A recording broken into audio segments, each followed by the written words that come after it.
Once you've set up Apple TV and hooked it up to your television or to your HD TV, you're going to start to look at video in an entirely new light. Just like Apple did with the iPod and iTunes, video is never going to be quite the same. At least it's not to me. And it all starts with a simple and elegant menu system that you control with this, Apple's remote. If we take a look at the menu, we see down the left-hand side we've got movies, TV shows, music, podcasts, photos, and YouTube, as well as an area that allows us to control all the settings within the Apple TV. And let's begin with the first question people have, movies. I want to watch movies, good movies. If I click on the movies, this actually takes us into the iTunes Music Store, where we can now purchase or rent movies. Now, just like being at the video store, we can now browse through all the current releases, except we're in the comfort of our own home, see what movies are out, which ones we want to view, discuss it with your significant other. You find a film you want to watch, you can watch a preview of it, and if you decide you want to watch it, you can download it or purchase it at that moment so you can start watching it pretty much right away. Now, this particular case here, this is a new release, so rental is $4.99. If it's available in high definition, it costs $1 more. Older releases are $3.99, and they still cost $1 more if they're available in high def. But you can also purchase it, which means you can watch it as many times as you want.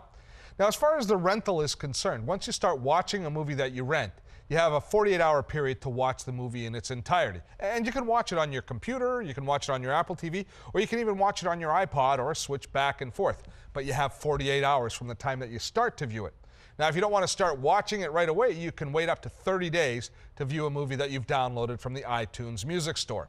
Now, beyond seeing just movies, you also have in the movie area, you can view trailers. Now, I really like this. Because we're online, the most current movies that are out in the theaters are available to view as trailers. So if you want to see what's upcoming, instead of having to go to the movie theater and sit through all those annoying commercials as well as the trailers, you can have your own set of trailers that you watch before movie night yourself. I think that's a great way to use the technology. Now, beyond movies, people are increasingly wanting to watch their TV shows in an on-demand format. So renting whole TV series or purchasing TV series is becoming increasingly popular. Fortunately, at the Apple iTunes Music Store, we also have TV shows available to us for download and purchase. Now, current episodes are available as well as older seasons. So if we scroll through, find a TV series we want to watch, say it's Stargate Atlantis, you can view season 4, and here we can buy individual episodes, or we can purchase the entire season here for about $37. Now, the difference between movies and TV series is we always purchase the TV show, so it's always stored on our computer so we can watch it as many times as we want. The next area I want to show you is some of the other streaming content that we have available from the internet, and that's the podcasts. Podcasts are really interesting. They're a whole collection of political commentary, comedy, animation. They're a real mix that really doesn't fit in any broadcast standard. They can be 2 minutes long or they can be 2 hours long, and many podcasts are now available as video podcasts, so they're perfect for streaming and viewing on our TV. And we can see we have everything from CBC's The Hour through to lots of different comedy titles. And so podcasts are an area that you're really going to want to spend a lot of time exploring. You're going to find some gems that you absolutely love in the podcast area. And it's one of my favorite areas within the Apple TV world. Beyond the podcast, as far as streaming is concerned, the other favorite that many people have is YouTube for finding interesting pieces of video and interesting things to talk about. So we can, again, stream. Because we're online, we can stream YouTube videos straight to our television. So you can scroll through, find the most popular YouTube videos, and you can view them on your large screen TV. Some of the quality is going to be a little bit low, but you're still going to be better viewing it on your large screen TV than it will be viewing it on your computer.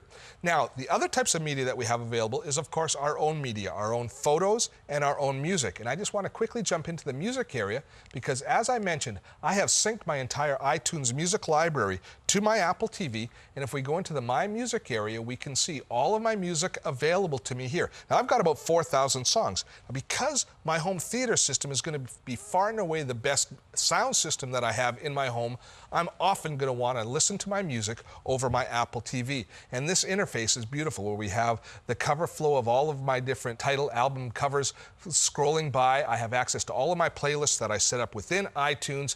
It's just a great way to utilize this technology. Now, Apple's going to be continuously upgrading the Apple TV software. So as new options or features are added, you're going to have instant access to them just by updating your software. And of course, all of the online sources are also going to be constantly updated as new TV shows, new movies come online. Just by itself, the Apple TV will be an integral part of your home theater system. But it gets better when you add in your computer.